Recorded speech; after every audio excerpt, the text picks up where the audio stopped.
First of all, the Course in Miracles says there are only two emotions, love and fear. The idea of the mystic Jesus, the universal Jesus that is so emerging from the subconscious waters at this point, cannot be monopolized by a religion. I've never considered myself a Christian, but I've had 4 incredibly powerful encounters. It's time in all the New Age spiritualist circles to allow Jesus to reclaim his place. Course in Miracles says the resurrection is the return of your right mind. You are free to think whatever you want to think. What you cannot do is diminish the power of your thought. I think everybody's on a spiritual path, but most people don't know it. The only way we're going to make it is if all of us start ascending to some higher places in our personality, quickly. That's a very important thing that you said. The ego's peak experience is my pain. Right.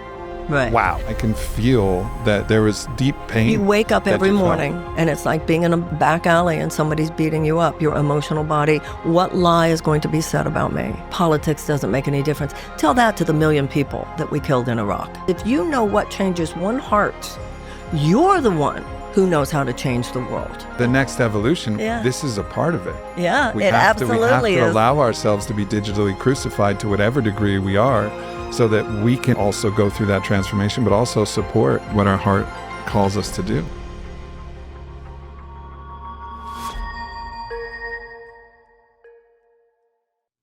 Marianne Williamson is one of the most well-known spiritual teachers of our time. She's published 16 books, her latest of which is The Mystic Jesus, The Mind of Love.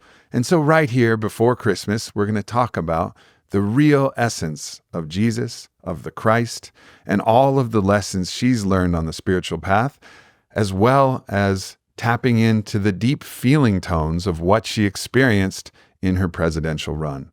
So I can't wait to share this podcast with Marianne Williamson. Marianne, it's such a pleasure to have you here. Well, thank you. It's a pleasure to be here. Absolutely. So I want to jump right into the deep end. Okay. When I say the word God, now this is a word that for some people creates a lot of different reactions, but when I say that word to you, what do you feel? And what do you understand about this essence that we call God? To me, it's an all-encompassing, all-intelligent ocean of love, of which we are part. A Course in Miracles says you are an idea in the mind of God. Mm-hmm. And that we probably have a problem with the idea that God is an idea.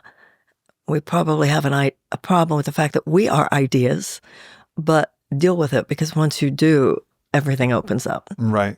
Mm-hmm. I think one of the big challenges that I see personally is people have created a fictitious God and then rightfully discarded that fictitious God as not real. But in doing so, they're missing the real God that is real, that is that all-encompassing ocean of love. And that is an orienting element of our ability to actually navigate our lives, from my perspective.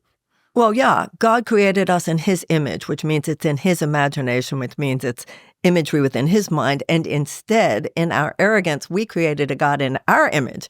We're angry, we're insane. So we created a God to reflect us and thereby manifest for ourselves a world that is contrary to that which he is. Right. And also all of the ethnocentric versions of this God. So a tribal people create an ethnocentric model of their tribal mores, culture, ideas, and then that's their God. And that gives them justification to go to war with another people who have their God. But a lot happens in between there. There are many people who relate to what you were describing as an ethnocentric God who know better than to think that, absolutely. I don't think the Buddhist is thinking that the divine is necessarily an Asian-looking man with a belly. And so there are many prisms by which we view the divine. Yeah, of course. And all of those prisms are beautiful. Mm-hmm. And, I was in a podcast recently with Father Sean O'Lear, who's a mystic Catholic, which for some people is a bit of a contradiction already. Not to me. And not to me either, especially in that conversation. And he had a vision where he actually had a vision of Yeshua, and he actually asked did you really say that the only way to the Father is through me? And Yeshua told him, he said, yes, I did. And the only way to the Father is through the Buddha. And the idea being that there's many ways that we can actually access this universal divine. There is only one way, and that is unconditional love and compassion. It's that itself. It's like a room that has many names on the door. And that one truth is reflected, like you said, in prisms. Mm-hmm. And there are many names on the door, but there really is only one way, and that is that we love and forgive one another. Right. I did some research on the 100 great wars that have been fought in history, and so I think it was 33 or 34 of them were fought because people claimed that their God was somehow superior to another God, and then that gave them the justification. So there's been a lot of problem with this idea that instead of looking through one particular oculus at the one divine, we actually have our own claim on a certain type of God, and it gives us justification to crusade or do whatever else we want with another culture that has a different idea. And so I think bringing God back into the universal form, which all of the mystical traditions of these different religions get, like whether it's the Sufis or the mystical Tibetan Buddhists or the Kabbalah, Rosicrucians, everybody's kind of getting similar ideas, just with their own unique lens on it. Well, this is not new, though. The mystic traditions have been around from ancient times, and exactly. as you said, all of the great religious teachings have their mystical root. The names that you mentioned, including in Christendom, Saint Teresa of Avila, Teilhard de Chardin. There have always been the Christian mystics as well, much like you were talking about the mystic Catholic. Mm-hmm. I don't think so much that we are all of a sudden coming up with something, although in our arrogance, we often think, we're the first generation to get something. We are remembering something. We are reclaiming something. And also we're reclaiming within the mainstream something that's always been there. It just hasn't been on the internet. Do you know what I'm saying? There have always been the mystic traditions. And of course, the Course in Miracles is in that lineage. The Course not being a religion, because I think you need to make a distinction with what you were just saying between religion and God. Mm-hmm. Even with Jesus, there's a line in the Course in Miracles where it says, some bitter idols have been made around him who came only to be brother to the world. Mm-hmm. I don't blame God for the hideous things that have been done in his name. When Muhammad Atta, when he was about to slit somebody's throat, says, God is great. I think most reasonable people realize God did not do that. Right. Yeah, in Father Chanelaire's book, Setting God Free, he actually puts God on trial, and not to spoil the outcome of the trial, but ultimately God says, this wasn't me, this was man's interpretation. Right. And actually, you can't put this on me, because That's actually right. the teachings that came through. That's right. And I mean, clearly what you said is true. Some of the greatest evils in the world have been perpetrated by religious institutions, not by the experience of real religion, which is rooted in the Latin word religio, to bind back. Mm-hmm. I love how in the Course in Miracles, there's also a line where it says, many people conspire with God who do not yet believe in him. So there are people who talk about God all the time, and clearly we would say, well, that's not holy behavior, that's not love. And then there are people who are so loving and beautiful and healing and reparative in their lives, and you say, this is holy work you're doing. They'll say, what are you talking about? I'm an atheist. It's not about, not about belief. The Course says that this isn't about belief, it's about experience, and that the universal experience is what we're all going after. And right now, once again, it's not just the prisms and the rays from the great religious teachings, but many people are getting there through secular means. They're agnostic, or they don't want to hear about the God part, but they got there in therapy. It doesn't. I think that universality that you were talking about even goes beyond. Not only is it not one particular religious language, but even goes beyond religious language. Yeah. It's holding a baby in your arms for the first time. It's falling in love. It's walking in nature. It's beyond conceptualization. It's experience of our oneness with something that is bigger than ourselves. Mm-hmm. You've referenced A Course in Miracles a few times, and I've read a lot of the great foundational texts in a lot of the mystical traditions. I'm in a deep study of the Kabbalah currently and very focused on, deepening in that path. But I've also, studied many paths. But Course in Miracles is something that I own the book, but I've actually never opened it. And so I'm very curious for those who are like me, who are aware of it, have heard it referenced, your understanding of what the general, I know it's a huge book and it's very rich, and actually you could go levels and levels deep with this. But if you were going to describe to the audience what A Course in Miracles is, what its genesis was, and what its like overarching teachings are, and how they have been important to you. First of all, your experience is very common. Many people will tell you, I have the book, I have it on my bookshelf, but I haven't opened it up. Many people will have it next to their bed for years before they have it. There's something interesting. I want the words near my head while I'm sleeping. I just don't want to have to read it yet. I'm just not ready to read it yet. So that's a very common, actually. People have a lot of stories like that. A Course in Miracles is not a religion, first of all. It has been referred to as a self-study program of spiritual psychotherapy. It refers to itself as a psychological mind training.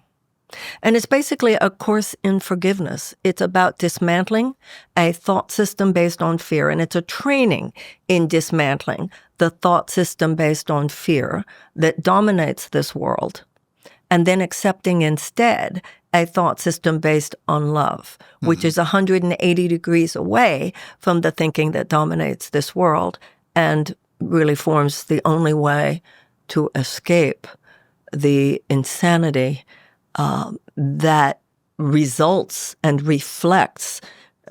and reflects the insanity of this world, which is a path to a very real probability of global catastrophe.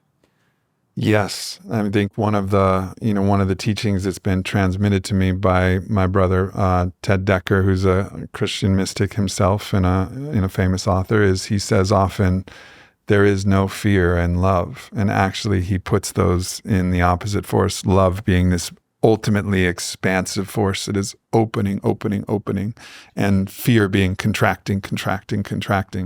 According to the Course in Miracles, love is to fear what light is to darkness. Darkness is not a thing.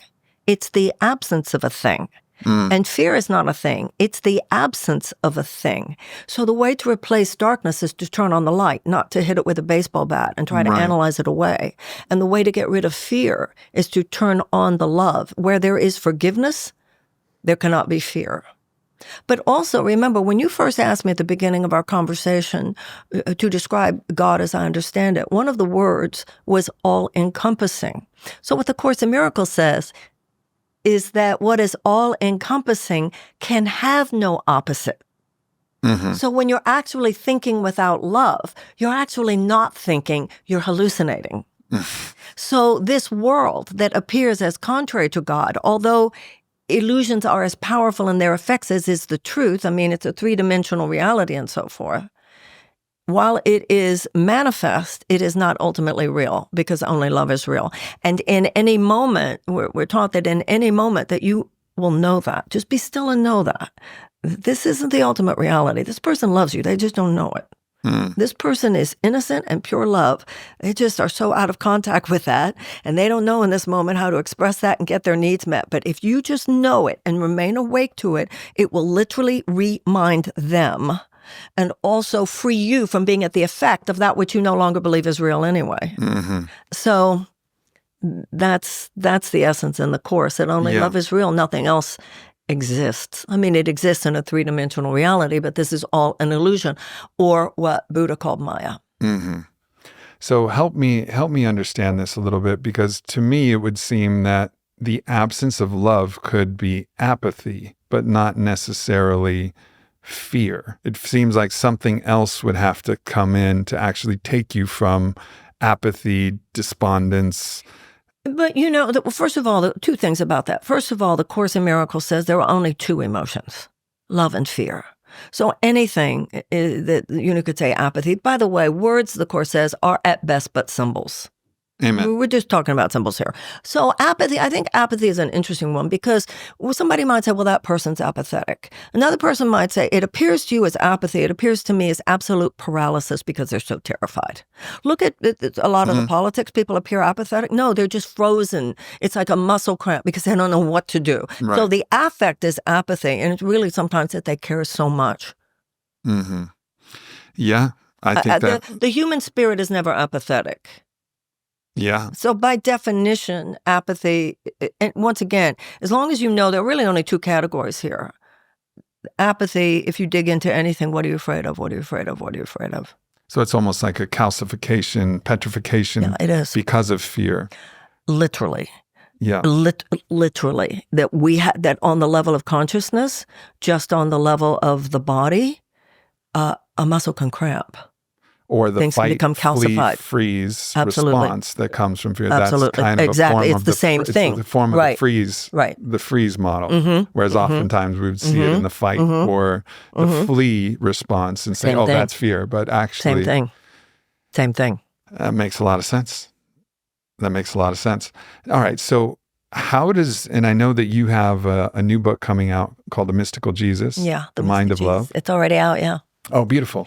I can't wait to get a copy. Thank you. And how does, and I want to go into, your particular understanding, but since we're bridging from A Course in Miracles, does A Course in Miracles talk about Jesus or the Christed form? The Course in Miracles, when I first saw the book, it was in the 1970s. And now it's kind of trendy and you walk into stores and there's no author on the front and it's kind of like, ooh. In those days, it's like, what? No author on the front? Yeah. And that's because the Course isn't trying to make us believe in God. It's not trying to make us believe in Jesus. Once again, belief, the Course says this isn't about belief. You can't have a universal belief, but you can have a universal experience. It's trying to get us to believe in each other, which is the experience of God. Mm-hmm. So when you read the Course, which it uses traditional Christian terms, but in decidedly non-traditional psychotherapeutic ways. So, yes, it makes it clear that these words come from Jesus, but it's like, and that's okay too. If that's an issue for you, just don't even think about it. The Course is there's nothing like you should read this or you should do anything. It's more like, just thought you might like to know. And if the Jesus thing is too much, but that's okay too. It's very non-attached to your reaction, sort of. Mm-hmm. So Jesus he does say in the Course, you can do this course and get the benefits of it without relating to me at all. So this is a particularly newly channeled teaching from Jesus. Between 1975 and 1981. The voice of Jesus appears in the Course of Miracles. It was a woman. I just want to go back, if I may, and just finish that one little thing, because I think it's significant. He says, you don't have to relate to me personally, but if you do, there's that little bit more I can do for you, which is, I think, interesting. It's almost like he'll be as personal and down in the weeds with you as you choose, but he's not coming down there with you because it would be a violation of your free will if he's not invited. Right. Right. Yes, it was in 1975, there was a man named Bill Thetford who was in the clinical psychology department at Columbia University. Did I say 1975? I meant 1965, not 1975, 1965 to 1971. So there is all this political infighting going on in the clinical psych department at Columbia at that time. And there was a woman named Helen Schuckman. And it has a lot of dimensions. She was in love with him. He was a gay man. She was married. There's all kinds of personal stories, but they were also colleagues. And he is said to have said, and this happened because this is in the introduction to the book. He is said to have remarked when they were going through all this political infighting in the department, there must be a better way. And she responded, I'll help you find it. That's it. That's the meaning of salvation right there. The only thing to be saved from is our own insanity. As Gandhi said, the problem with the world is that humanity is not in its right mind. The only thing to be saved from is the thought system based on fear and the perception that we are separate from each other and so forth that is leading us to behavior that is so self-destructive individually and as a species. But the Course says that salvation from that begins when you consider the possibility that there might be a better way. It's kind of like in evolution. When evolution gets to the point, we were all taught this as kids. So a species has moved into a place where its behavior is maladaptive for its survival. Mm-hmm. At that point, one of two things will happen. Either it will evolve in another direction, or go extinct. And when it evolves in another direction, it's always because there's the introduction of a mutation. Some member of the species who is demonstrating another way, a better way, a more sustainable way, a more survivable way. And then when a critical mass of the members of the species go in that direction, the possibility of evolution rather than destruction and extinction then exists. So you could see the great religious avatars as mutations. They are people who lived on the earth and demonstrated a better way, which is a way of higher consciousness rather than the lower consciousness that dominates the planet. Yeah. So that's that is the idea of him, that he is someone who lived on the earth and actualized the potential within us. He says, I don't have anything that you don't have. The difference between us is I don't have anything else. So, okay, so then, but there's a second part. One, that salvation begins when you consider the possibility that there might be a better way. But this was the kicker. Another human being said, I'll help you find it. And that, the Course says, is how it happened. Two or more. If you say, I want to do something incredible, and someone on your team says, great, let's do it together, the possibility is open. Yeah. Mm-hmm. What is it, Matthew 18:20, when 2 or 3 are gathered in my name, I will be here? That's the exact same thing. So she started having these dreams. She started having these weird dreams. And 3 months later, she came to him and she said, I think I'm having a nervous breakdown. And he said, why? And she said, I'm having dreams and they're really freaking me out. And I'm hearing a voice in my head. And he said, what does it say? And she said, I hear a voice in my head that is saying, please take notes. This is a course in miracles. I don't know what to do, she said. And he said, well, if I were you, I'd take notes. And she took notes, and she said that one of the most depressing days in her life, given that the course, the text is 600 and some odd pages, she said one of the most depressing days in her life was when she heard a voice say, Volume 2. And she called it an inner dictation. And she could do it anytime, she put the pencil down. That was okay too, but the voice was always available. The whole process lasted from 1965 to 1971. Wow. She would take it down in a kind of shorthand, and then he would type it out. And these were both professors in the clinical psych department at Columbia University, very afraid that someone would find out what they were doing. Well, good thing they had the courage. Good thing they had the courage. Good thing they had the courage. So, all right. So I want to get into Jesus a little bit more. And I've been blessed, as I mentioned when we were walking about. I've been on the psychonautic path and studied with many of the great masters in the great traditions. I started this path as an atheist. I was like, no way. I went to a dungeon of the Inquisition in Italy, and I was like, the horrors that have been done in the name of this man, Jesus. I'm like, I want to tear it down. I was like, I'm going to be the next Christopher Hitchens. And then I had my first medicine journey, and I dissolved into God. Guess what? And I was like, whoops, I got to rethink this thing entirely. But still, nonetheless, I have never considered myself a Christian, but I've had 4 incredibly powerful encounters with Yeshua, or my imagination of Yeshua, and perhaps it's all the same thing. But the teachings that have come through have been so unbelievably profound ultimately, I mean, I could go through each one of the four, but to summarize all four, it was a radical, unflinching love. It was a love that held no record of wrong, that could see every aspect of me and love it without even the slightest hint of judgment. Right. Just absolute open arms embrace.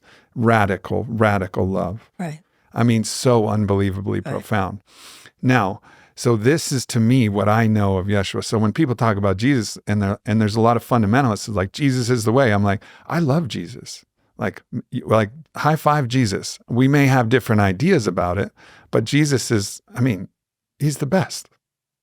And it's actually a little bit weird to even say he at this point, because in the Christed form, it's such a force that actually giving it a gender almost starts to get weird at that point, for me at least, although still it comes through as a man masculine. he incarnated 2,000 years ago. Right. So it comes through in a kind of masculine force, but I think it is a universal force. Like the Christ can awaken in a woman as easily as it can awaken in a man. Yes, dear. Yes. Like obviously. Right. Well, it's that which is mothered by our humanness and fathered by God. It's the yin is often referred to as the feminine earth force. The yang is the masculine sky force, and it is the intersection of the two that is ultimate reality and the ultimate reality of who we are, or the Christ being. I've always been a collector since I was a kid. Whether it was sports cards, magic cards, comics, stamps, or coins. And as I've gotten older, I've transitioned to collecting original art. I also believe in precious metals as one of the safest and most stable stores of wealth. The impossibly cool thing about my new company, Metal Mark, as part of the Aubrey Marcus Collective, is that it combines both of these things that I love. Fully assayable and recoverable fractional gold notes, paired with impossibly beautiful, cool, and collectible limited edition art. So if for some reason you don't like the art anymore, or the art loses its value, you can always just keep the gold. If any other class of art loses its value, all you are left with is paper, or in the case of NFTs, pixels. And if you are just starting in collecting gold, instead of having to drop $2,700 on a coin like this, you can get in for less than a Benjamin. I have personally just a beautiful warmth in my heart. I say the name Jesus and my body or Yeshua, my body, I open and I feel. And I know other people who've been in the more kind of force-fed Jesus ideologies have had a difficulty with that. And I know that's, just reading the synopsis of your book, there is this idea of it's time in all the New Age spiritualist circles to allow Jesus to reclaim his place in the kind of lexicon and in the understanding. So talk to me about why you think that's important, and also where, from your perspective, we got this kind of let's keep Jesus on the outskirts. First of all, I think you'll like my book, because my book is very much about what you're saying. Even when you said you don't call yourself a Christian, the idea of the mystic Jesus, the universal Jesus that is so emerging from the subconscious waters at this point, cannot be monopolized by a religion. It cannot be monopolized by a club. Nobody gets to own the sun. Nobody gets to own the breeze. And so the fact that ever since the early days of Christendom, there has been this confining of Jesus within a path that became the ecclesiastical traditions of the church with their dogma and with their dogma is not to be disrespected. There is the same kind of revolutionary rethink that's going on about everything is going on everywhere, including in religion and spirituality, and including within the Christian tradition. So this is not to in any way disrespect or disparage that.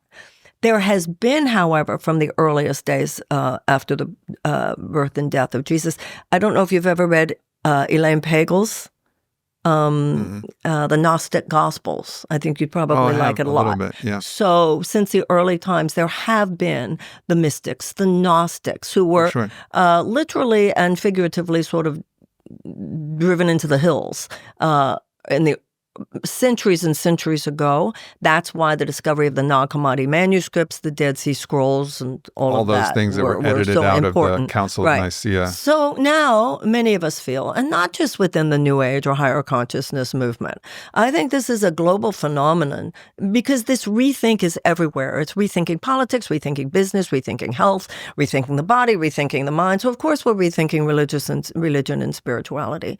And in all the great religions, you're seeing what fundamentalism does.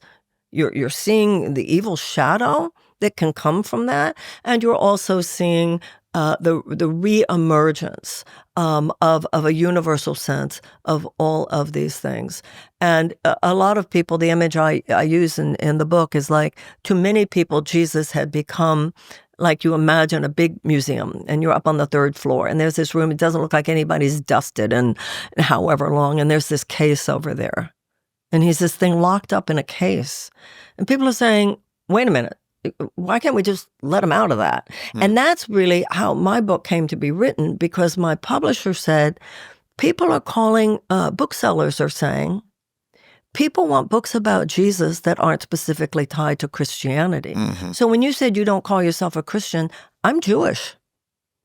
Same. And I have never felt as a student of the Course in Miracles that I was being asked to convert in terms of my religion. Interestingly enough, and for the reasons that you said, it was Christian friends who had the hard time. For me, it was like, I was taught as a child, nothing. I was taught, we don't read that book, honey. They read that Bible. We read the other one. And the only thing my mother ever told me about Jesus, I don't know where she got this, but I do remember her saying, I think he was polite. Where she got this, I have no idea. Anyway, so once I realized, I saw the Christian language. I had taken comparative religion classes in college, so I'd read St. Thomas Aquinas, I'd read St. Augustine, I had read Bonaventure, I had read a lot of Christian theology and could embrace it and be very excited about it, but it was within an academic setting. So my own personal belief system on any religious level was not. But I saw the Course in Miracles and it was, no, this is my personal life. This is a cocktail party. I was intrigued by it from the beginning. But when I saw the Christian language, I assumed it was, a Christian book. A year later, I saw it again. And at that point, you read into the book a few pages. It's very clear this is not a religious text. There's no dogma. There's no doctrine. It's a psychological insight. Many friends of mine who were Christian, however, had a lot of no. I was learning new things. They had to unlearn a lot. And they came with all kinds of ambivalence. So I always say there's something to offend just about anybody. But that's what's happening today. This is not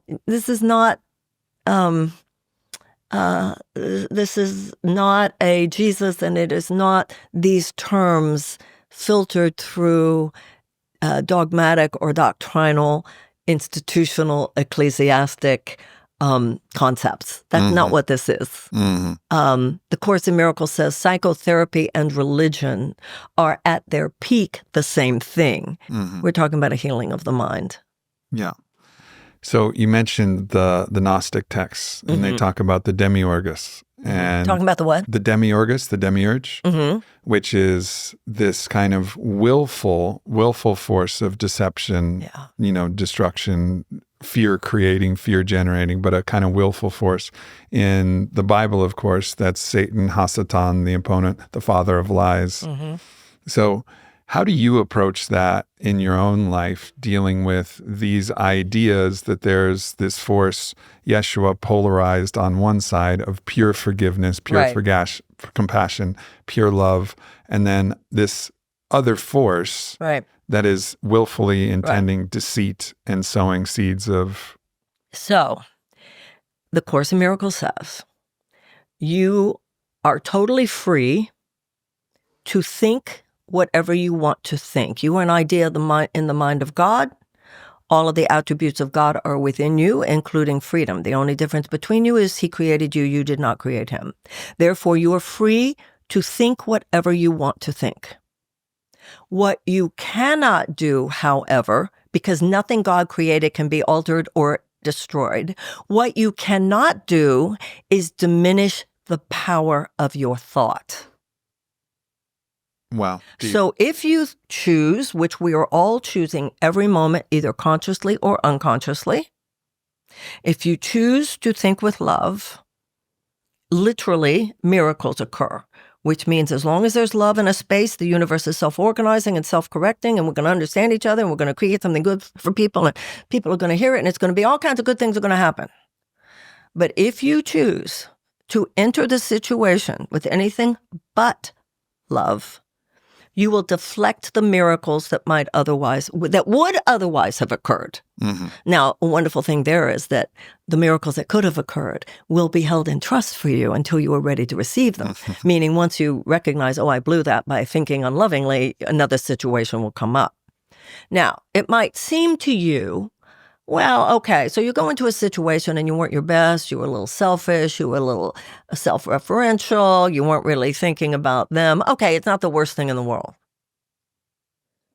But that accumulated, that level of withhold of love over and over and over again for millions of years, the Course says, and what you have is an insane species. Mm-hmm.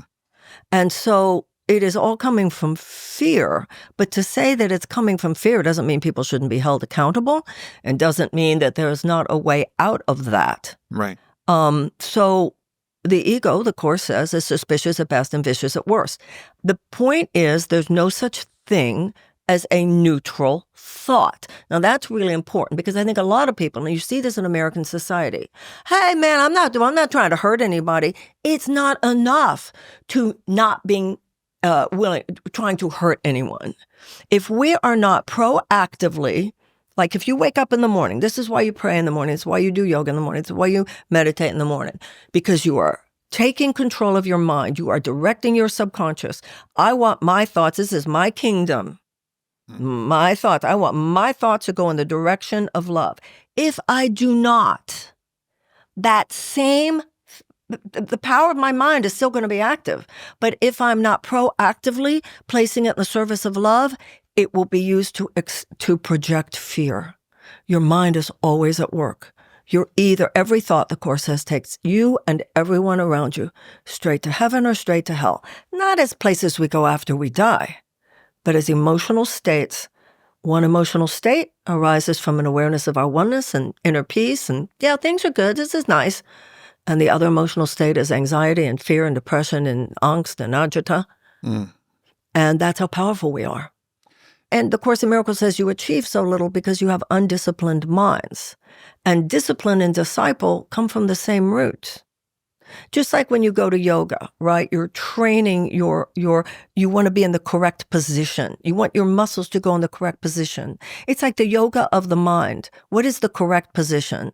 Don't just wake up in the morning, go to social media and the news and the craziness of the day and let it eat your brain and then be surprised why you're depressed by noon. Your mind was not created to be at the effect of that assault. Your mind was created to wake up every morning and say, I am love and I'm here to extend my love. Mm-hmm.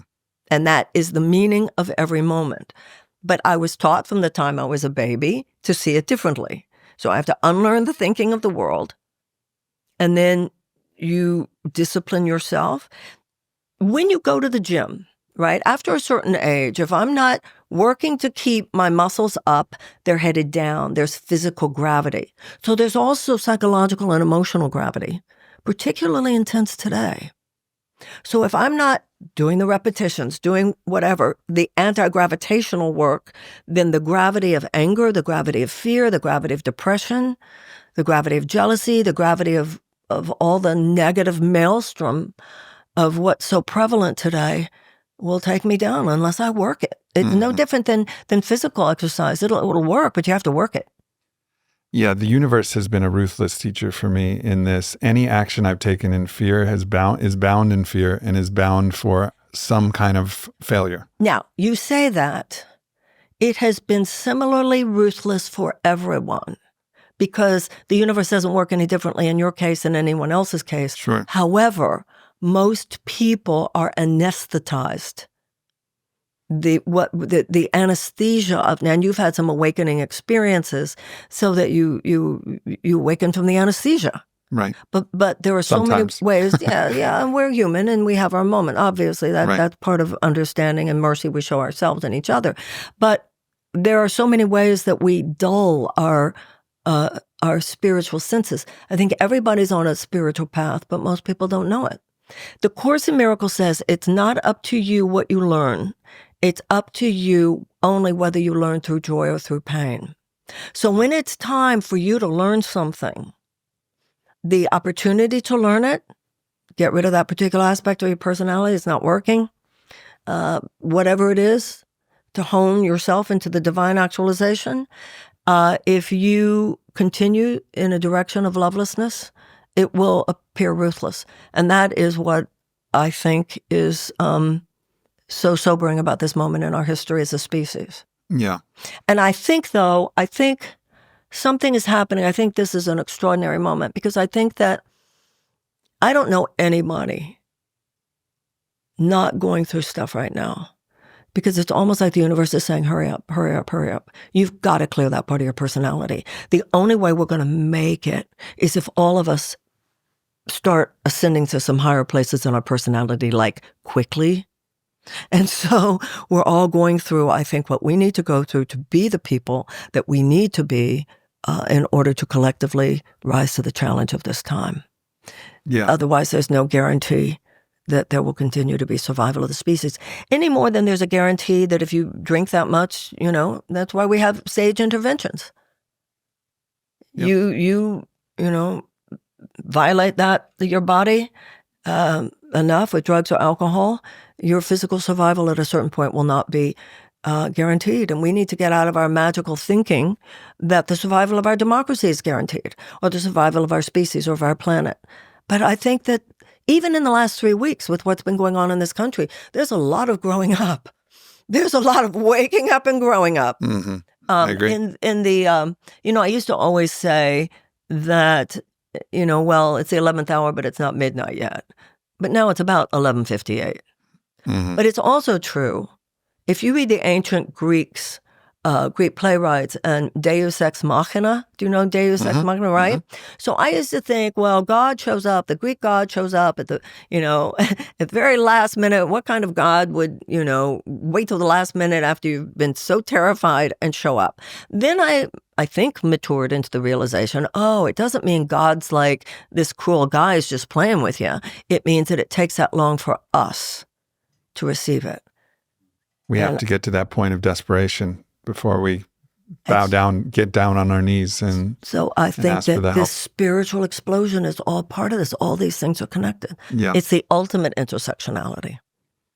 So if you find yourself, to get yourself into this place where you're actually moving from love, like let's take an example where you're stuck in your own victim mentality thinking perhaps, and I'd love to hear your thoughts on that, which is like, the universe is against me, woe is me.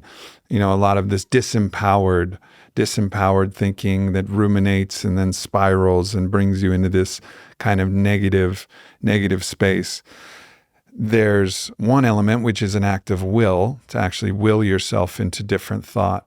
But what are some other things that you recommend, for people who find themselves in this place where they're just in their own victimhood or in their own kind of dark night of sorts, to kind of pull them into this more loving? Well, I think attitude? It's interesting that you mentioned dark night, because it used to be called the dark night of the soul. And if you look at St. John, his point about dark night, it's not when, it's if. So we're staying on the topic of Jesus. Look at the crucifixion. The point was his consciousness while in the midst of the crucifixion. He stayed with unconditional love. Theoretically, someone was crucified to his left, someone was crucified to his right. We don't hear that they resurrected. He holds to love while he is going through this, and then he's in the cave for 3 days. That cave is when you're processing it, you're grieving it, you're working through it, if you're smart at these things and you navigate these things from a reverent, sacred place, you know who is safe to talk to about this and who's not. You keep yourself, and you know that it's one thing to process this, but be careful because the ego would have you spew it. It's one thing to honor your feelings, but the ego would have you indulge your feelings. You honor that there's a season of your pain. Okay? And I wrote a book about that called Tears to Triumph, talking about Buddha, Moses, and Jesus, and how do all those traditions look at suffering. First of all, Buddha would never have been on the path to enlightenment had he not crossed over his father's castle walls and seen suffering for the first time. Mm-hmm. Before the Israelites entered the Promised Land, first there was the suffering of slavery in Egypt. Before the resurrection, there was the crucifixion. Mm-hmm. You can't just not look at that. That's not denial. That's not transcendence. That's denial. What you want to practice is positive denial. I know this is happening. I'm not pretending it's not happening, but I deny its power to hold me back. But I'm going to be in that cave for 3 days. And our society has not respected. Well, so our society has gone from one extreme to another. Our society has gone from a cheap yellow smiley face, it's not happening, really, it's not happening, to this almost embellishing of our trauma. A fetishizing of it. Fetishizing it. Pathologizing everything. Like, are you kidding me? You think that, So it's neither of those. It's in my book, Tears to Triumph, I opened it with a quote from Rilke. Let me not squander the hour of my pain. Let this not be for naught. The only real failure is something you fail to learn from. Now, when the women come to get the body, at the end of the 3 days, an angel, i.e. the thoughts of God, say he's not here, he's risen. You know what that means? Once you've worked through all that, you're not even the same person. Yeah. Yeah. There's a man who lives here. You might know him, Ryan Holiday. I do. His book, The Obstacle is the Way, was so helpful to me. Because it's not just that you have to go through it. It's not just you have to get over it. It's that this is what's going to set you up for the big win on the other side of this. Yeah, absolutely. So that's, I think the art, we went from Dark Night of the Soul, where people look to religion for solace, and we're beginning to realize these religious images are far more sophisticated than people have thought. And then everything flipped over into psychotherapy, and then flipped over into psychopharmacology. And now I think we're finally starting to have the deeper conversations about this. And I think the time to be heartbroken is when your heart is breaking. Mm-hmm. But there is an art to doing so well. And there's an art to being the friend or the companion that you're holding for the person. I honor your pain. I validate your pain, but I also validate your capacity to get over this. Mm-hmm. So I'm not going to try to rush you. But you can see them on the other side of it. Yeah. Yeah, my teacher, Rebbe Gafni, says not only is greater than the light than the darkness, but greater is the light that comes from the darkness, which is like Carl Jung, your leaves stretch up to heaven to the degree that your roots stretch down to hell. There's something that comes from, the experience, the full experience of the suffering to bring you into greater, otherwise, how do you endure it? God's answer to death is always some greater form of life, within everything. It's like in the yin and the yang. There's always the dot of the other. Within the light, there's the dot of the potential for darkness. Within the darkness, there's the potential for light. And it's also the story of the prodigal son, that the father is more excited to see the son who had left and come back. You know what? You might not remember Bhagwan Sri Rajneesh. Were you ever? So in scripture, God loves a sinner, or the prodigal son that he left and came back. So one of Rajneesh's disciples said, what does that mean? Why does God love a sinner? And he said, they tend to be more interesting people. Yeah, you've been through stuff. You've been through stuff. Yeah. Why? I mean, this is one of the things that you're so well known for. It's almost like universal. I mean, it's something you said that just rang across the world. And I'm not going to repeat your quote for you, but I'm going to ask you, and you can say it how you said it, but why are people afraid of their own power? Okay, so let's take everything we were talking about. So the ego is simply the belief that I am separate from you. Okay? All it is a false belief. Right. It's a hallucination, really. It's the belief that I'm separate. The truth is, there's no place where one person here stops and another starts. That's the level of spiritual sight. But my body's eyes tell me several people in the room and we're all separate. Okay. That is what my ego would have me believe. Okay? Because the ego is the belief that I am separate. Mm-hmm. The ego's peak experience is my pain. All my pain resulting from that. And wow, whatever. I mean, I don't mean to pause your flow, but that's a very important thing that you said. The ego's peak experience is my pain. Right. Right. Wow. So it's like the Course in Miracles says its dictates in love is seek but never find. You're always looking, but it will always sabotage you when you're just about there. But hold on, let's talk about this. So, I mean, that's what we're doing here. But so the ego, your mental energy is so great that wherever you're thinking, the power of your thought will foster it. Now, the ego is my belief I'm separate. If I look around the room and I actually get, no, there's no place where she stops and I start. There's no place where he stops and I start. There's no place where he stops and she starts. We're all just one big ocean. The Course in Miracles says, you're like a wave in the ocean, thinking you're separate from other waves. But there's really no place when one wave stops and the other wave starts. But think of the psychological difference. If I think of myself as one wave surrounded by all the other waves in the ocean, how could I not live in constant terror? But if I realize, because I'm always in fear of annihilation by some wave that's bigger than me. But if I realize I'm just one with the ocean, hey, it moves, I move, it moves, I'm safe here. So the ego is my belief that I'm separate. So if I look around the room and I go, wow, on the level of the body, we're all separate, but actually we're all souls and we're all here, my ego will go, no, it's dangerous for you to think that. Why? Because to the ego, that's annihilation. It's the ego's annihilation. In my understanding, in any moment, that love is all that's real here, my ego cannot be. So that's why we're afraid of it, because the ego mind is saying, no, you'll be unsafe. You can't just make yourself vulnerable. You can't just make yourself defenseless. You've got to put your dukes up here. You've got to protect yourself. You've got to do me first. Don't you understand? It's your self-hatred posing as your self-love.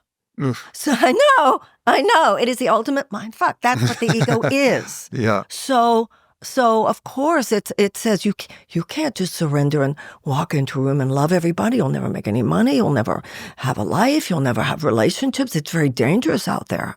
And the ego is telling you that because the moment you look at the ego and go, actually, every time I've listened to you, it's been worse rather than better. Once you even begin to question it.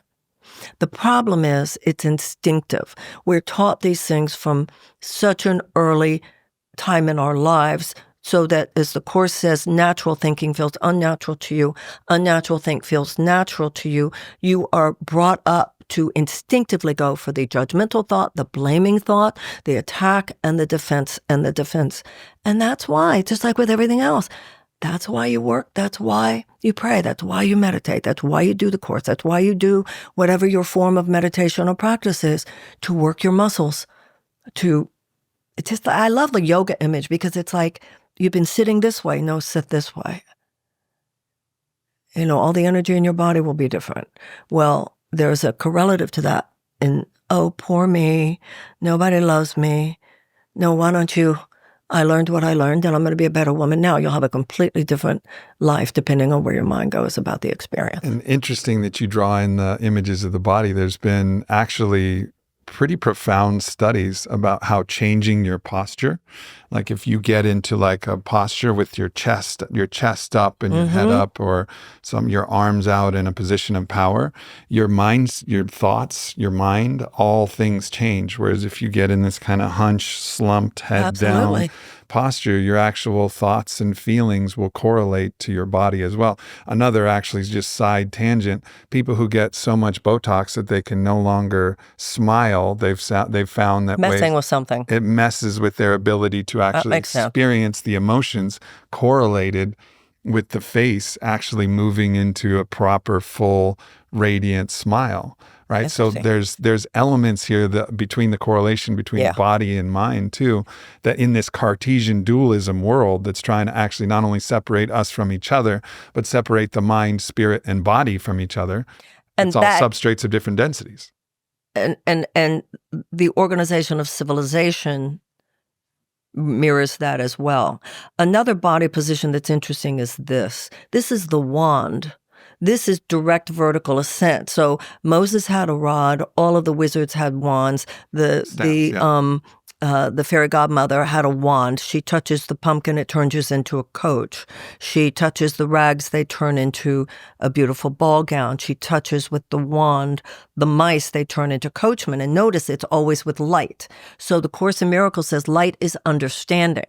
So that's your vertical consciousness. We're trained to always be on the horizontal. But our power lies in the vertical. And so this one is also very, very... And for those listening not on video, she's in the prayer pose with her hands, in front of her chest. On earth as it is in heaven, not on earth as it is in New York.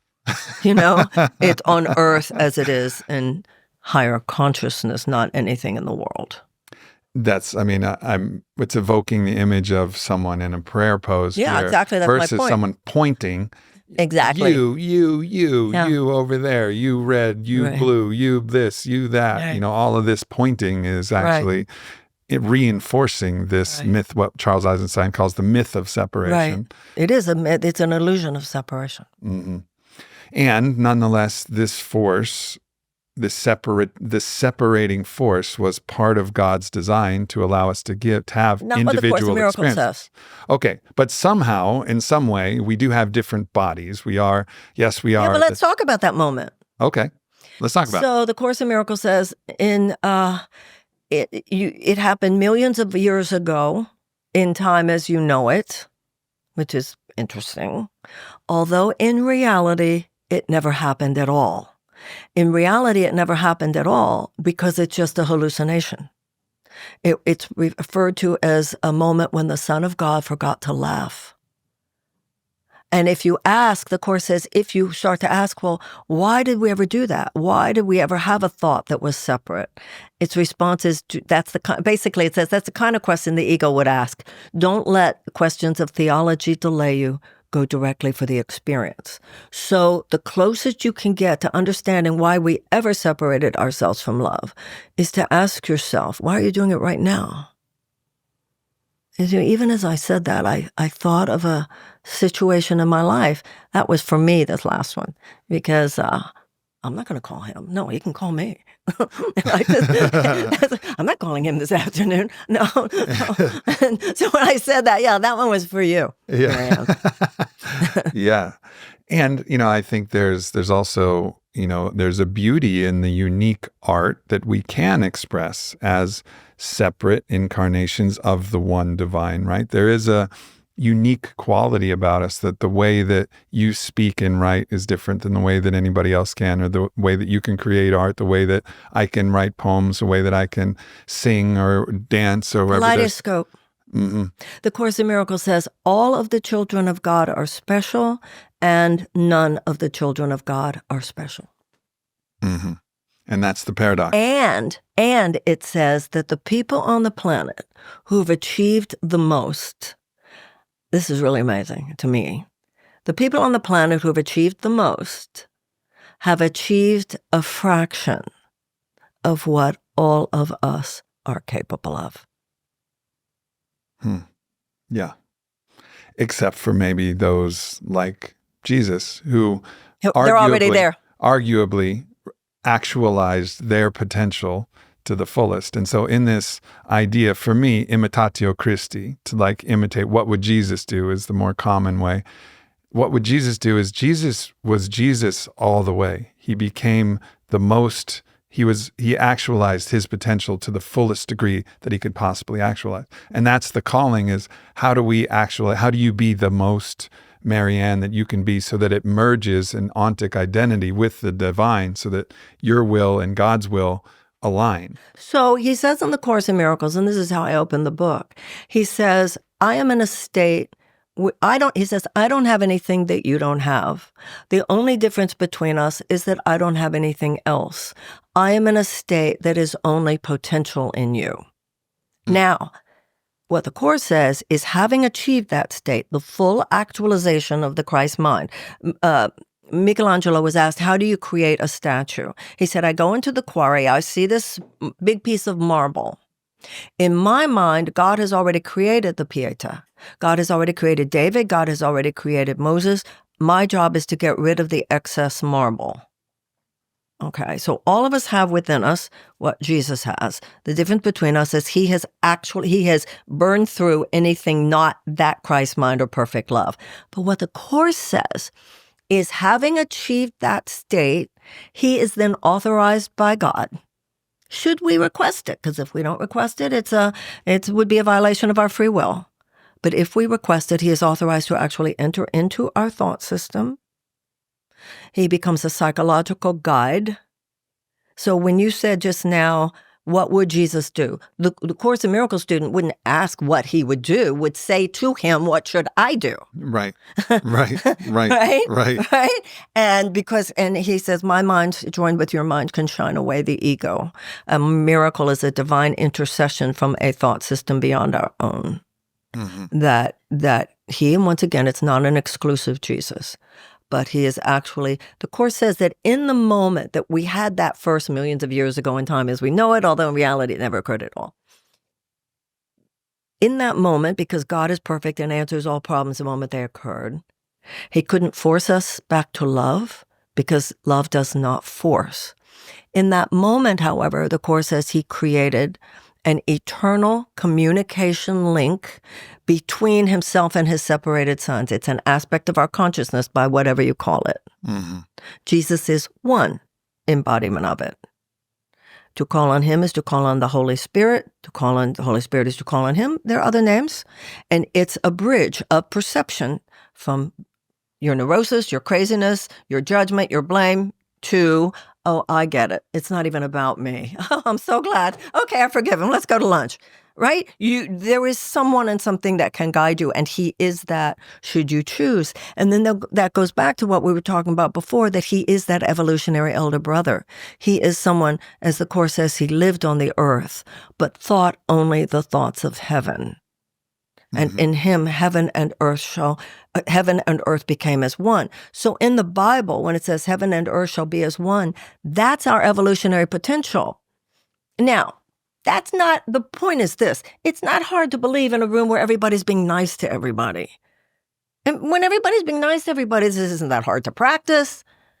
You know, the issue is the moments when somebody's not being nice to you, when there's injustice, when there are triggers, when there's trauma. And that's where the rubber meets the road. Mm-hmm. And also for people, like most of the people in this room, that we remember that even if I'm not traumatized, what about the people over there who are? Because they had a different birth lottery. Am I going to turn my head? It's just many, many layers of all of this. Mm. Mm-hmm. I feel like it's also been a blessing for me to have, because I've encountered these many traditions, and also the figure of the Buddha. And the figure of the Buddha I've had, experiential encounters with, and it's a similar idea, but a different quality. So where Yeshua, it was just this absolutely loving understanding. Like I even once, shared all of my pain and all of my struggle and all of my suffering.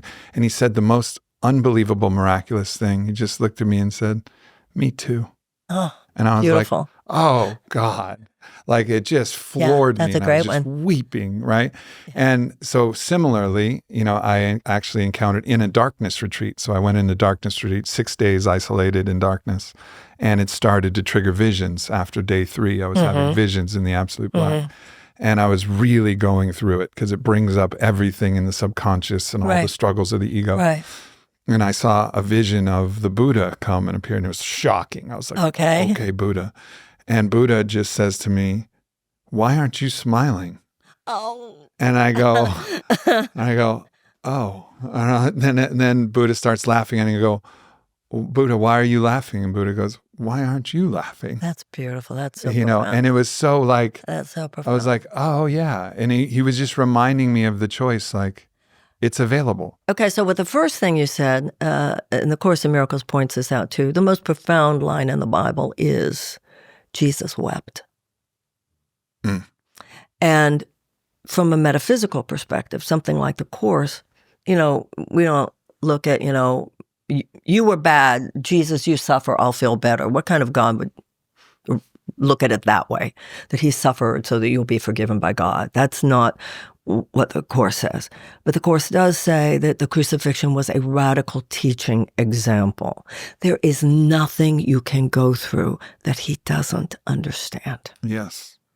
Because otherwise, if he says, love them, and you could say, well, what would you know? Right. Me too. Right. Now, about the happiness thing. When I was a younger woman, I remember reading these books on Buddhism, and it said, the point is you want to be happy on the day you die. Your last breath, you want to be happy. And I thought, why should that matter so much? But you see that differently as you get older. And the Course in Miracles says the purpose of your life is to be happy. Because when we are aligned with that unconditional love, I mean, who hasn't in those moments? All of us have had those moments. You're holding a baby, you're holding a lover, sexual, it's a nature, whatever, and you're in total bliss, and you go, oh my God, this is heaven. Yes. Yeah. Yes. And I was, I spoke with Zen practitioner, Shinzen Young, and I asked him, okay, so what would be your guidance to guide you on a path towards greater happiness, greater joy? And he said, well, I would start smiling. And then see how far it can spread. And that was that's so good. Yeah. It's difficult to say fuck you when you're smiling. Yeah, totally. That's really like start great. smiling and see how far it can go. That's great. And so the smile comes before the happiness in his model. And it's interesting how the distillation of these things, it gets really simple, but in that moment when you're contracted and frustrated, the last thing you want to do is breathe or dance or smile. Well, but if you have the will to do it. The truth is simple, but life is complicated. That's really the story of it all. Learning all these things that we're talking about abstractly is not that hard. So many of us have read the same books now. We've listened to the same tapes. We've been through the same whatever. We get it up here. I think there's a critical mass of us who get it up here now. But the era of data collection is over. To me, that's the significance of this moment in history. So the Course in Miracles says enlightenment begins as an abstract concept and takes a journey without distance from the head to the heart. The issue now is that because we know as much as we know, we can help each other truly as friends in those moments where, yeah, I know, but it's hard. Yeah, this is the understanding we may have it, but to actually put it into practice, that's where really the rubber meets the road. After a while, that's not that hard. But every day, the Course in Miracles says each of us has a highly individualized curriculum. So the universe is just like a kid in school. It's all the curriculum will always be trying to make you go a little further. Now go a little further.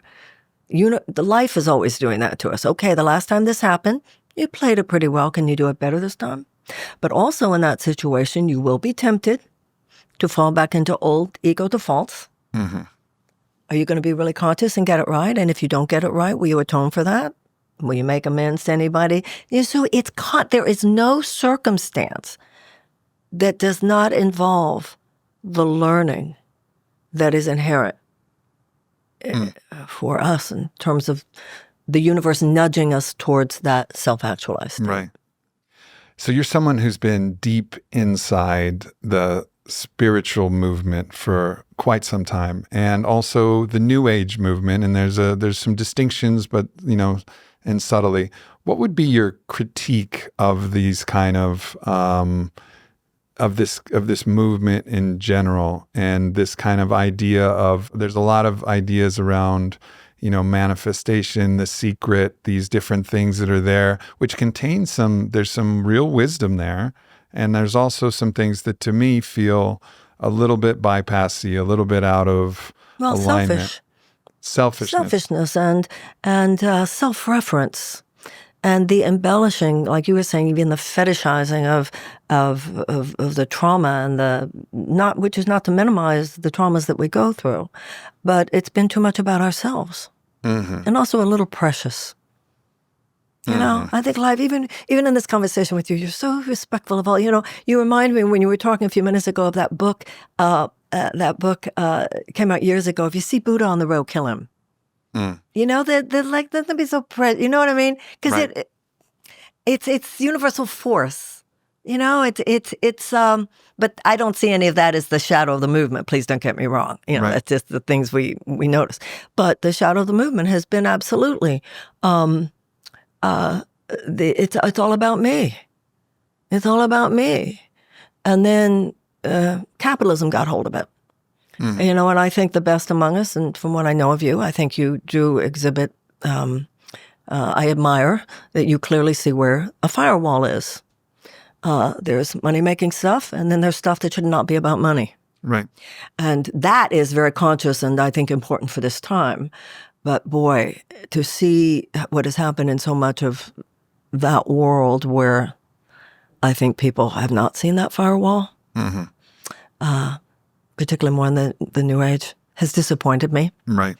To see, because I think it's an important, and so clearly it's, and the apolitical nature of so much of it has been, that's very interesting too, because, obviously I became quite close with Bobby Kennedy, and, was deeply moved, not just by his ideas, but by his heart that I felt, anthro-ontologically, what I felt of the goodness of his heart, heart to heart. And that was what really, whether I agreed with every idea he had, I agreed with many of them, but I felt his heart, and that was something profound to me and took me from a position of being somewhat unconcerned with the politics, not thinking that it was actually making that much of a difference, to actually really caring during this cycle. And that was my doorway into politics. But it's been interesting because my audience is more in the spiritual community.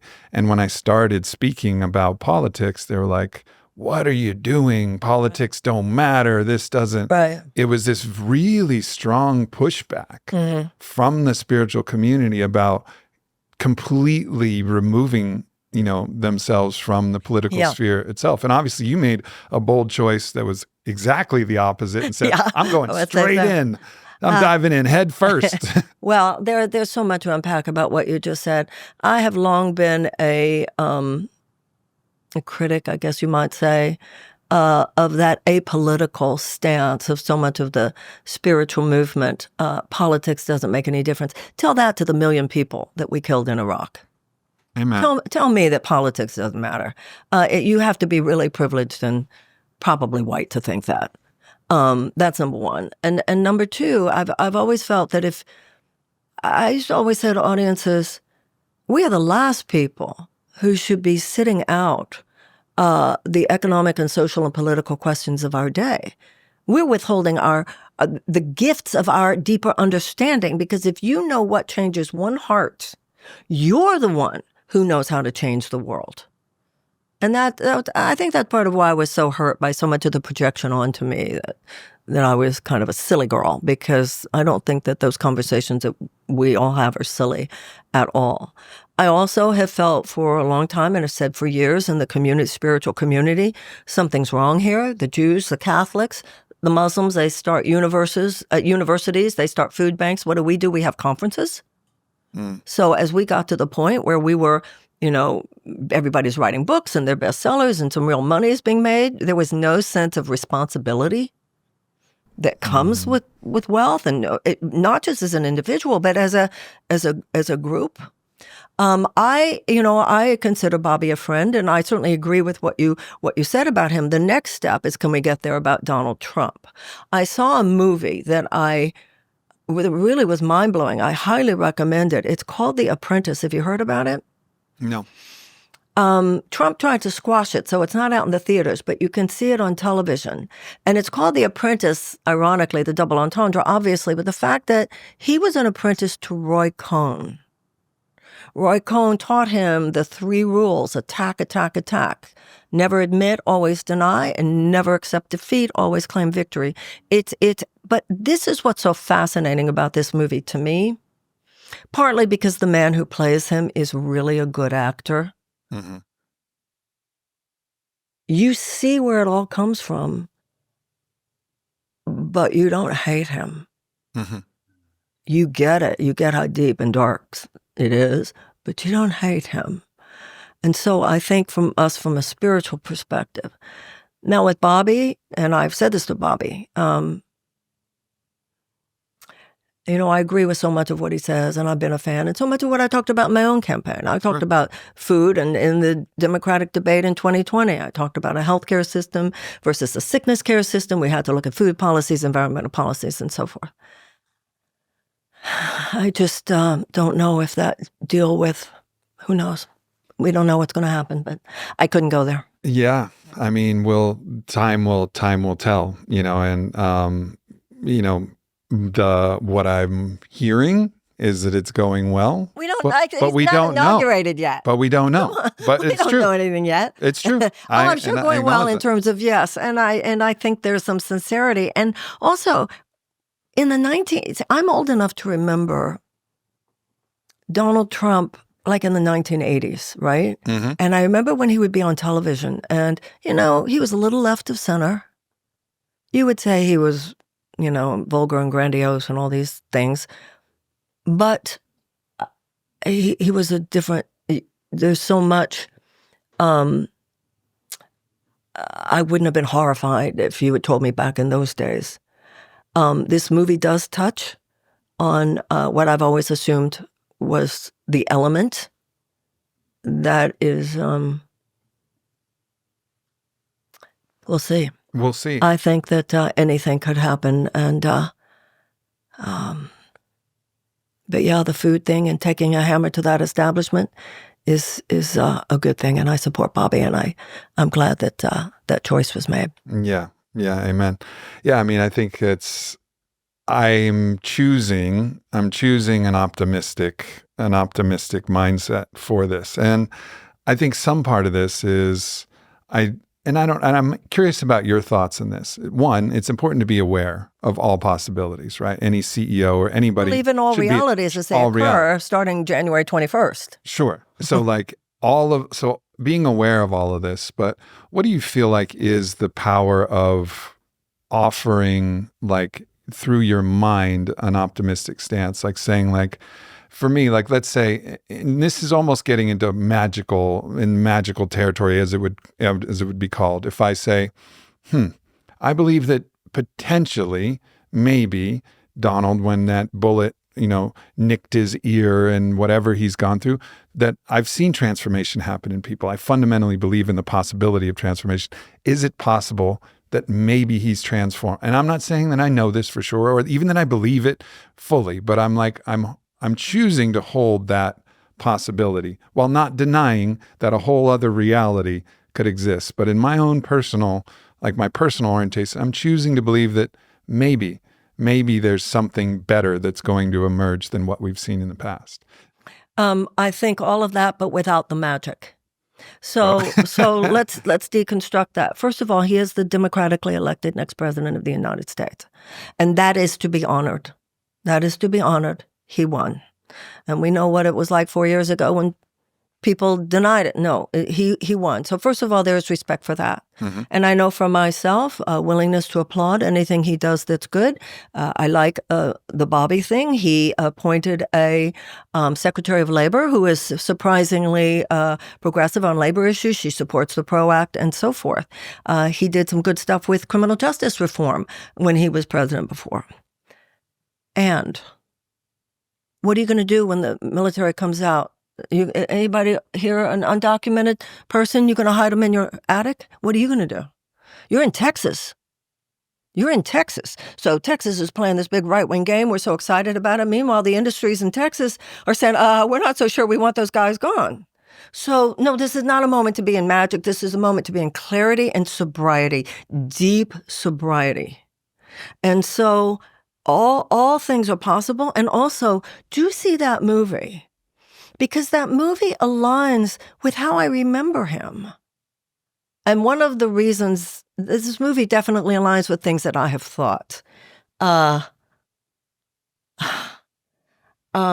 Even with what you're saying, it's going very well. Well, it's going very well with, a lot of what Bobby wants. He also has appointed fracking executives. True. I mean, their goal is to gut the and EPA. And just to be clear, I was saying it was going very well from the Bobby. Yeah, from yeah, the and Bobby, that's good. From the Bobby. Yeah, and that's my only connection point. Well, I think that's the point, though. There are many issues. True. So to be open and hope, the angels of his better nature, and that's why I said the movie does not. I think you'll like it. Yeah, of course, I hope. I don't think that the ear did it, the shooting in the ear did it, because look at who he's put in there. They're planning to, he believes that climate change is a hoax. He is turning all energy policy over to oil and gas. If you think that our grandkids don't matter, or if you honestly believe it's a hoax, okay. So both are true. And right. I totally agree with so much of this and have talked about it myself so much. Yeah. That the ketchup in the United States is different than the ketchup in Canada. Right. And the ingredients that increase shelf life, because they increase shelf life, they increase stockholder value, but at the same time, they are carcinogens and they are allowed here because the FDA. I mean, I get all that. I've been saying it too. And so we'll see. Yep. There's a lot we don't know. But you're right in that hating on him is not the answer. Is not the answer. Faith, hope, and I see myself as loyal opposition. And when there is something to applaud, I posted, good choice on the Bobby thing. I wrote a Substack about it.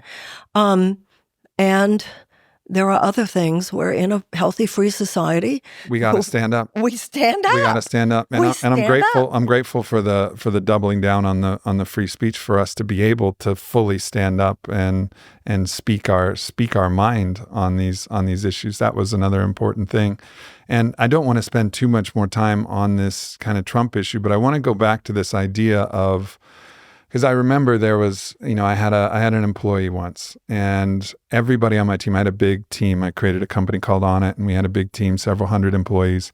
He was a very, very talented employee, but he was just a wild alcoholic, and alcohol was only the beginning. And everybody was like, look, man, we got to get rid of him. And I was like, I understand, but let me try one thing. And I went out, and again, I had more personal contact. And then I want to take it out from personal to impersonal, where I looked at him and I said, I see your potential. I see who you really are. And it's something different than this. And actually, he became that. Now, I'm not taking credit for that. He had to make all of those choices. He had to fight his own demons. And I had personal contact.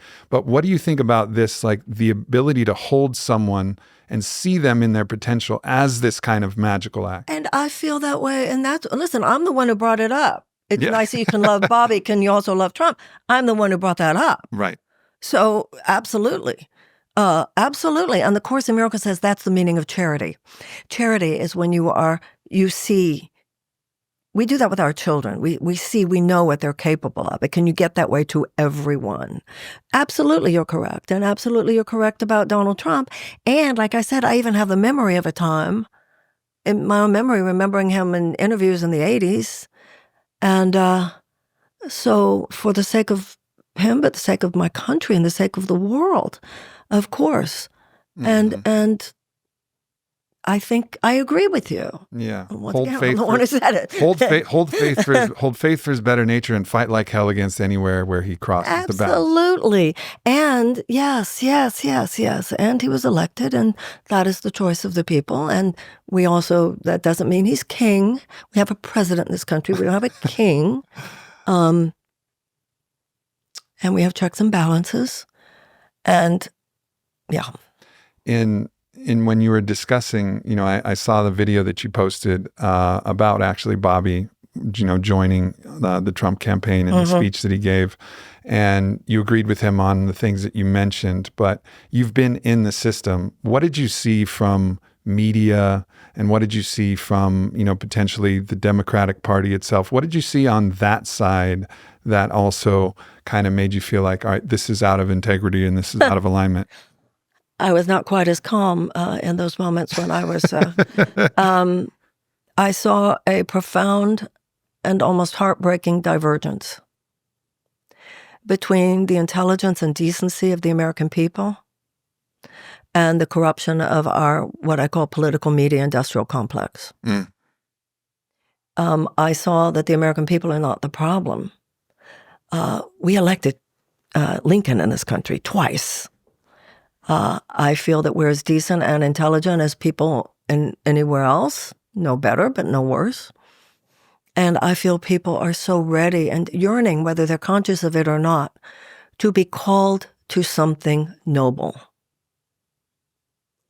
But a system that is predicated on the furtherance of short-term profit maximization for corporate interests before democratic and humanitarian values is not necessarily interested in the noble or the good or the beautiful or the true, and that applies to both parties. Mm-hmm.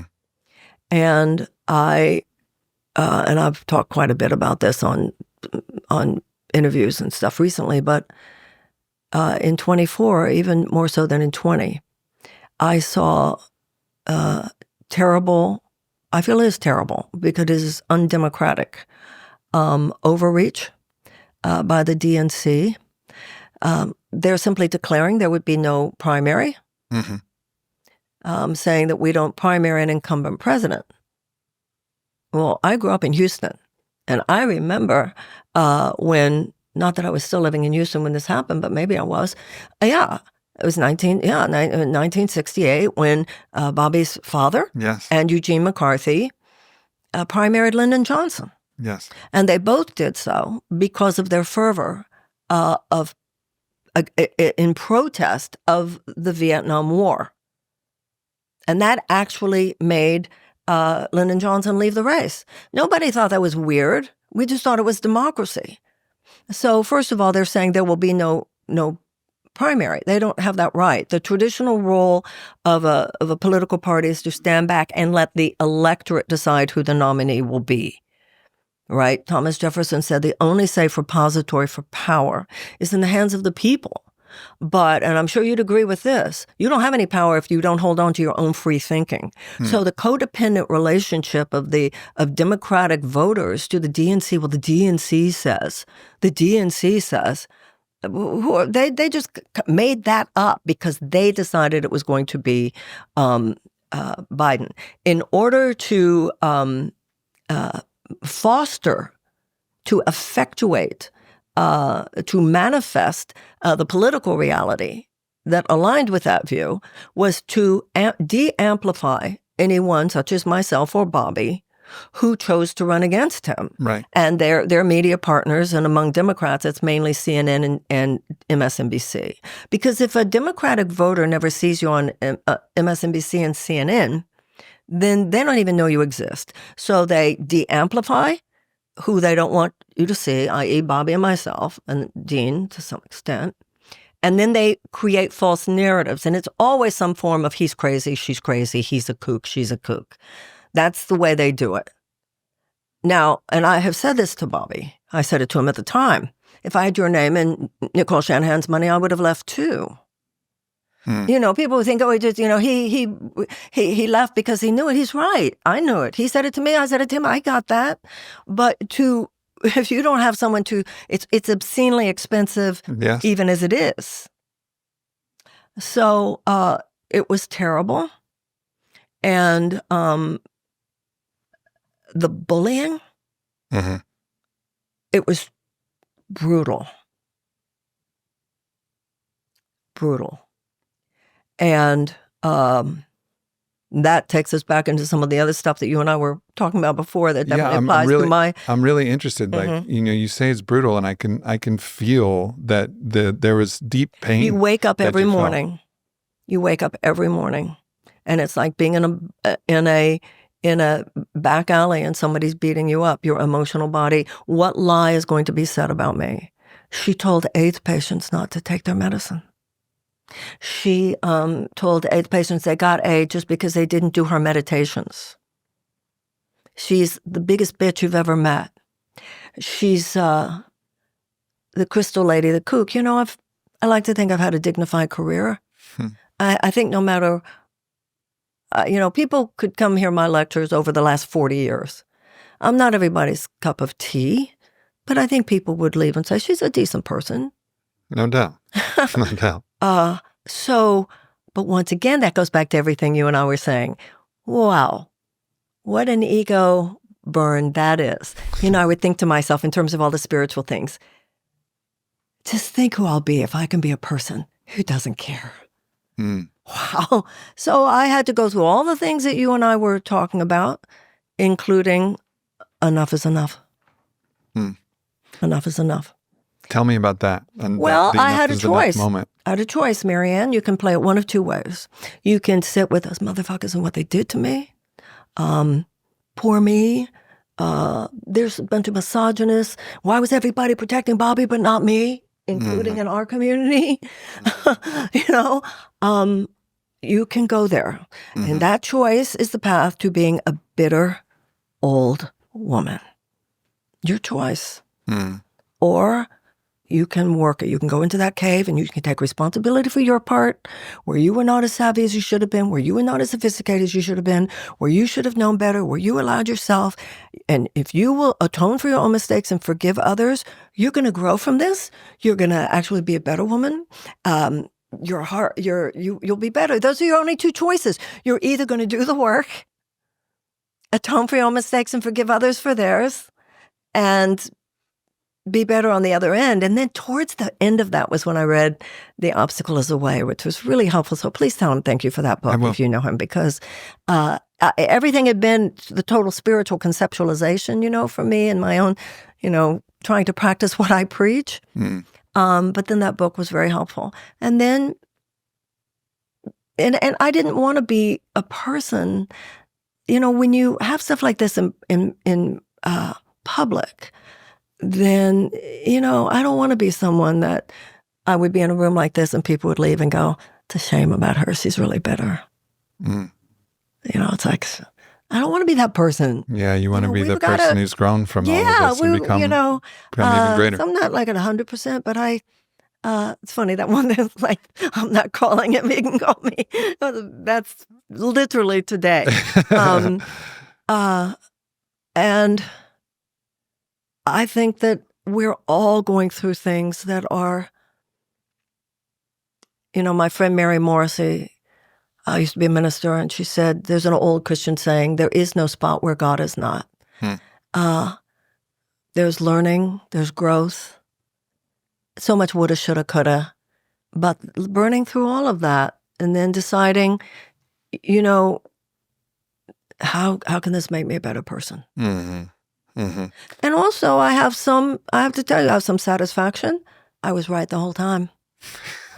I was. Everything that everybody's saying, oh, this is what the Democratic Party should have stood for, is what I was saying. And I knew during the time that there were people in that universe of, keep the lid on it, don't let her be out there. They said I was a joke because they knew I wasn't. Mm-hmm. And we got almost 500,000 votes. So given how much suppression of the campaign there was, that means that everybody heard me. Right. Mm-hmm. I remember a wonderful night here in Austin. So, there is that sense that anything, what do they say? You can be better or you can be better. Mm. If you had to, there's so much that you just shared, and it was actually, it was deeply moving to me to feel it, because we each, the more we get out there, the more we share our truth, the more we stand for something, the more we'll be attacked. It's just kind of the way our current culture and its sickness is to a certain degree. But a lot of people are dealing with this. If you're political, you deal with it in the most exponentialized form. In my career in this field of spirituality, I never felt that my being a woman limited my options in any way. Misogyny was a word, but it wasn't an experience for me. I never felt among men any different than women, that I was perceived in some twisted way because I was a woman. In the political field, the things that were said about me that they would never have said about a man, the stories, the demeaning, the mockery, the disparaging, and this is a big issue for me, because I hope that next time somebody saunters out there, particularly among women, there's so much internalized misogyny that a lot of that came from women, but I was very disappointed by some of the people, including in our field, mm-hmm. who wouldn't just publicly say, I don't know what you think of her politics, but I've known her for 25 or 30 years, and she's not that person. Stand for your fucking friend. Yeah. And your sisters particularly. Yeah. But what they do is they make somebody radioactive.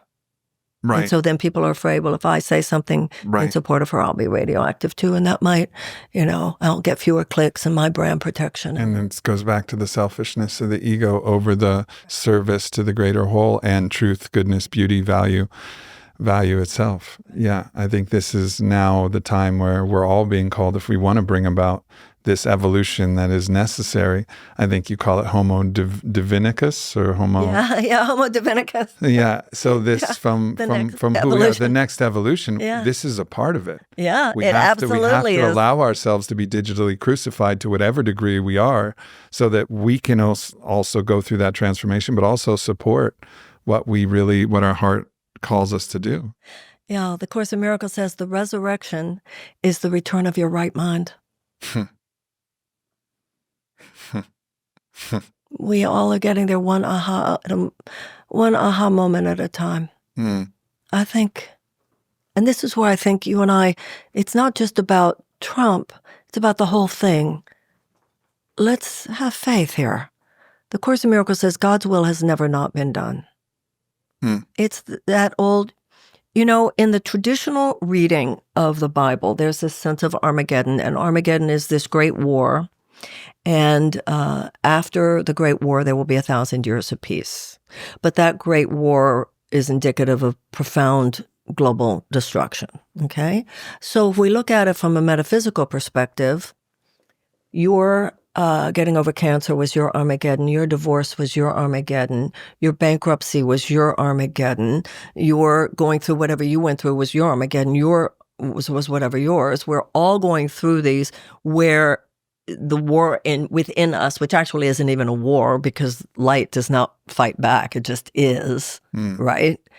And you achieve some peace and wisdom on the other end of it. And the person who had to get sober achieved some peace and wisdom on the other end of it. And the person who went bankrupt achieved peace and wisdom on the other side of it. So the idea now is we're going through these crucifixions, and then at the end we can pool the accumulated wisdom. You have some wisdom, you have some wisdom, you have some wisdom, you have some wisdom, you have some wisdom, you have greater maturity. I've been saying it for so long. This is not a time for men to be boys. This is not a time for women to be girls. Don't just, I say to audiences all the time, I say, enough with it, are you okay? And we should be saying to one another, what incredible thing are you doing now? How can I help? Mm-hmm.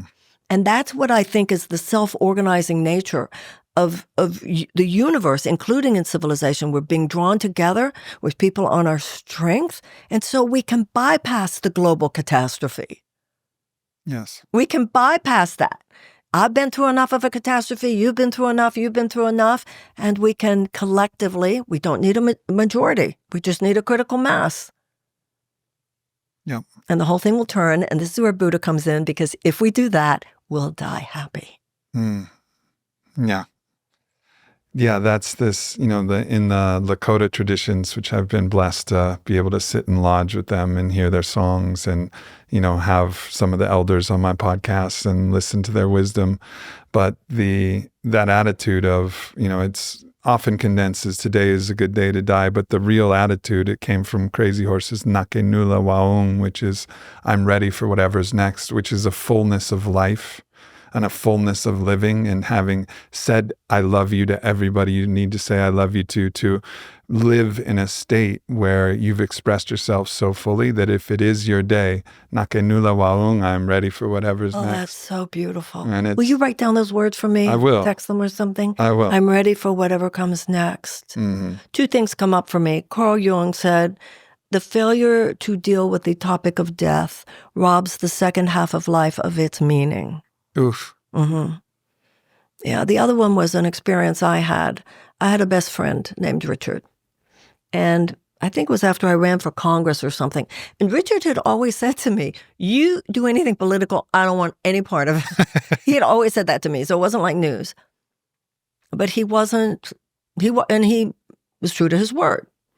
So he called me,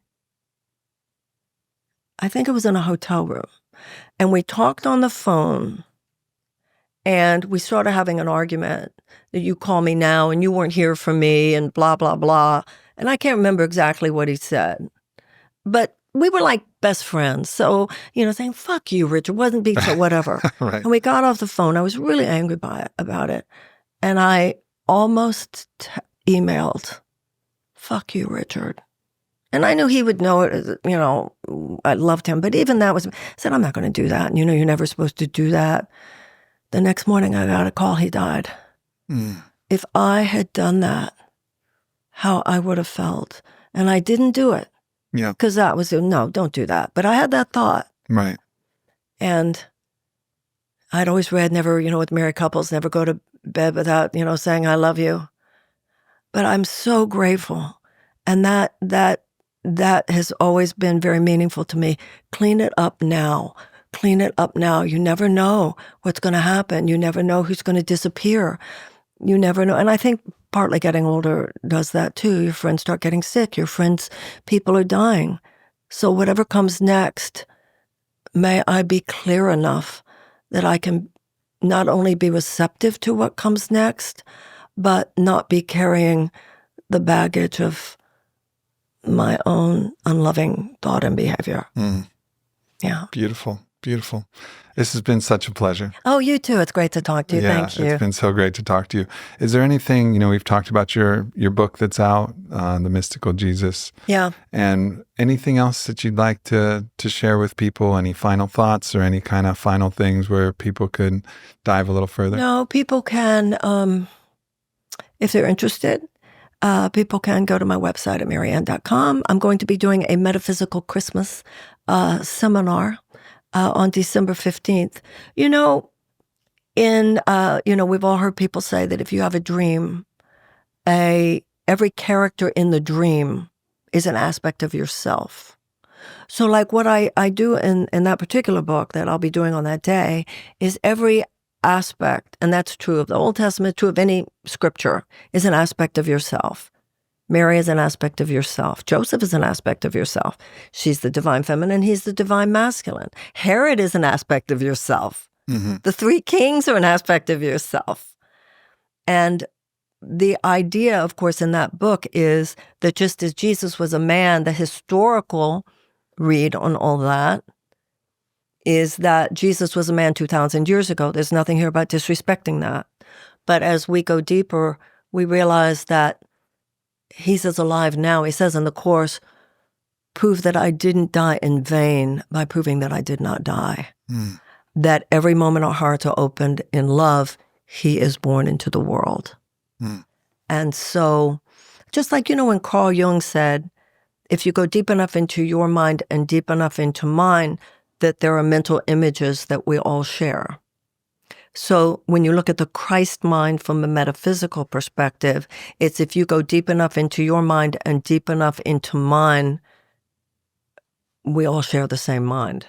And that's the metaphysical meaning of there's only one begotten Son. Mm-hmm. So I hope that, I hope that, this book is nothing, there's nothing here that's like, this is part of a long lineage, obviously, as you know. So I just hope there's something in the conversation and the inquiry that helps somebody. Yeah, no doubt. And the idea of bringing Christ back to Christmas, I think, is also really important. Yeah. I think we're missing big opportunities. Yeah, we've been mindless holidays. about holidays. We could be mindful about holidays. Yeah, I'm with that 100%. Let's put real meaning back in all these rituals: birth, death, Christmas, Easter. They already exist. Right. Even Valentine's Day, which is so commercialized.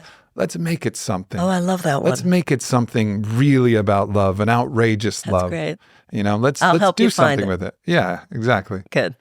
Thank you so much, Thank Marianne. you so And much. thank you, everybody, for tuning in. We love you. Thank you. Thanks for tuning into this video. Make sure you hit subscribe. Follow me at Aubrey Marcus. Check out the Aubrey Marcus podcast, available everywhere. And leave a comment. Let me know if this video resonated or what else you would like to hear from me in the future. Thank you so much.